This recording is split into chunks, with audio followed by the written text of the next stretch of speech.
Hey guys, Anthony Henderson coming to you here today. Thanks again for tuning in. Just got a couple more wine tips that I want to kind of walk through. So I've had a couple other things in the past where we kind of touched on wine openers and decanters and all kinds of fun wine stuff. And this time I want to go through some glassware with you guys. It's not that I didn't know the difference, but I didn't know how big of an impact it actually could make.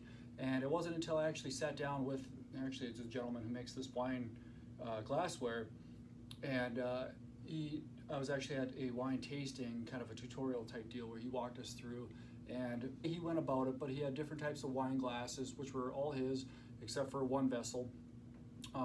And he actually walked you through different varietals with different types of glassware in a certain order where you would actually taste the same wine out of, I think it was 3 or 4 different wine glasses, and then out of a solo cup was actually the last one. And it was just, it was amazing. Everything from the smell to the color to the, all the different things to just, the actual thickness of the glass. And it was very impactful for me to see what the different type of glassware that you're using, how big of a difference it makes. Solo cup or a plastic glass, yeah, I have, desperate times call for desperate measures. I wouldn't say don't consume it if that's all you have, but I will tell you that your experience will be a lot better, a lot nicer. You'll have a better experience with better glassware. Called Riedel. I do recommend it. It's great, and actually the tasting that I did with Mr. Riedel was great. It was eye-opening for me, and he encouraged you to even put this glassware in your dishwasher, which I was like, oh, that's awesome, because I don't really like washing it by hand. But then I kind of looked at the way things were, and yeah, of course he wants you to put it through the dishwasher. I think I've actually destroyed more glassware shutting my dishwasher door than actually running them through a cycle. So with that being said, you're on your own there, whether if you want to put them through the dishwasher or not. I have friends that will not do that. I personally do with mine. It's probably not the best decision. But if I had one piece of stemware here that was the only one that I was ever allowed to use, it'd probably be this one. And the reason why I say that is it's pretty standard, it's pretty traditional, I guess. This is probably something that you'd see in a lot of restaurants. I know I use these in restaurants and bars for years serving out of. I went through the hassle of having, 4 different white glasses, 4 different red glasses, a pour glass, and when I was running establishments, it was never really the best idea. If it's a fine dining and an upscale place, you're really serving some nice stuff by the glass or by the bottle. If you had a decanter and other things like that, it'd be great if you have the room for it. The problem with all this nice glassware is you got to store it somewhere, and you have to make it accessible for people to get to it. So if I could only have one, it'd be something like this. It's good for reds, it's good for whites. I've tasted plenty of wine out of a vessel like this, and you can't go wrong. It's not too big, it's not too small. It's probably just about perfect. So that's kind of my go-to if I had one. The other ones that you have here, this guy here, it's going to be a smaller one. You'll see all kinds of different types of pours in here. I see some people even drink cognac and scotch out of something like this. Gets a good nose, nice small vessel. Something like this, I would probably, if I was drinking wine, it's probably something more sold like a port wine would go into.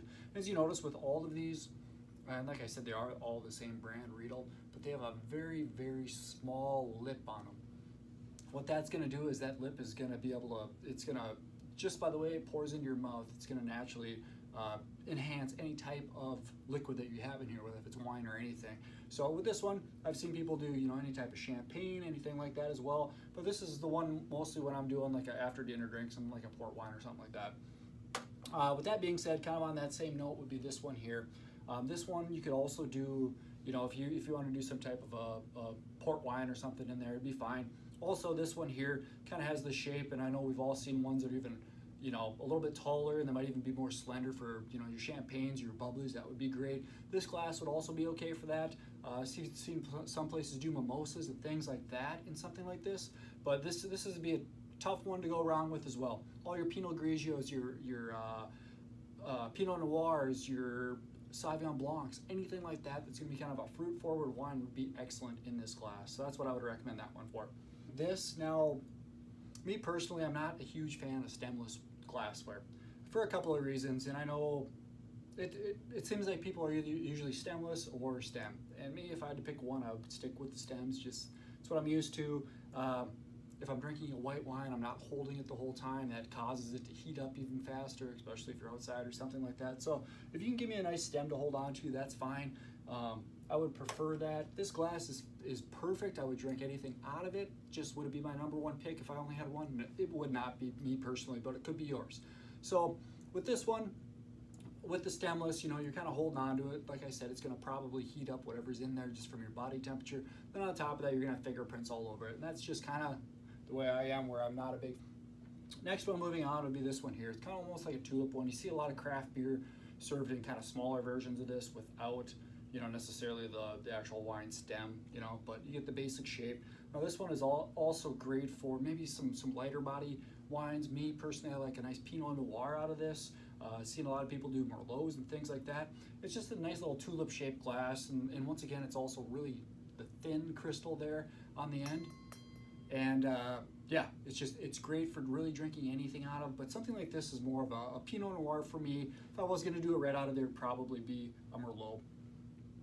And then to one of my favorite glasses to drink wine out of, and actually I think I do have another size larger than this, but this baby here. Now what these are is, this is typically, I like my bigger, bolder reds out of a glass like this. And what I mean by a bigger, bolder red is like maybe a nice Cabernet from Napa Valley, something like that, where you can get that baby in here and you can get it opening up. Look at all that room in there for it to move around. Plenty of room for activities. So get it in there, you get your nice pour of wine in there, you have plenty of room to swirl, and it's just, it's fun. I mean, pretty sure this one you can get a whole bottle of wine in it if you want to be that aggressive.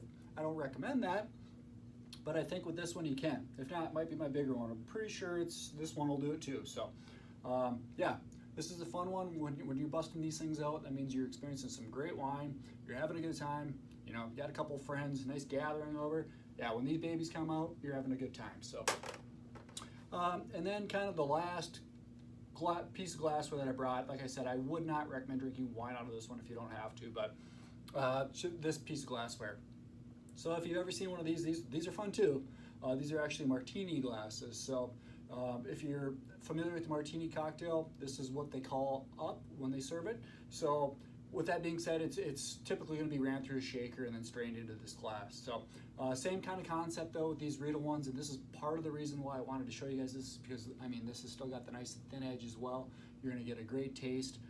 You're going to be able to pour that liquid right into your mouth, and it's just it's a superb cocktail glass, I'll tell you that. So if you find something like this at a restaurant, whoever restaurant you're at, they know what they're doing, because this is a nice piece of glassware, and it actually is not a piece of glassware for wine, and that's kind of why I just wanted to show you that there's a lot of stuff out there. You just want to make sure you're drinking out of the right thing.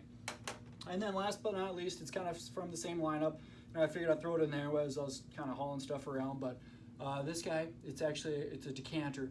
What this does is it serves the same purpose, like I was talking about this big one here and how it helps the wine breathe. That's what the decanter does. If you can get a younger bottle of wine in something like this, let it hang out and let it breathe a little bit, you'll be in good shape. That wine's gonna open up and actually make your experience a lot better. So once again, this is the same brand. It's got the nice lip on it. As you see, it's consistency all the way through for all their glassware. And this is just a drop in the bucket for the glassware they have. So if you're looking for more of this glassware, I'll actually put some more information so you can find that. It'll be down below in the description. So feel free to take a look at that.